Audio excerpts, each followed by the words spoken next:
Hindi po ganyan yung totoong itsura ng kugtong.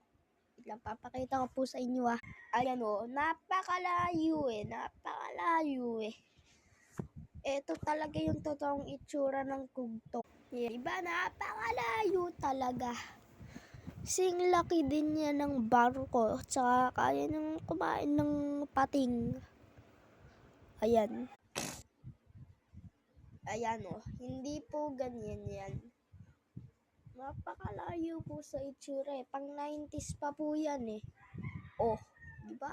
Isa pang patunay dyan, ayan yung mga kaliskis at saka yung ngipin matutulis. Ay matatalim. Tapos ito yung palikpik. Yun yung tapos ito yung ito yung pinakapaborito ko yung antena.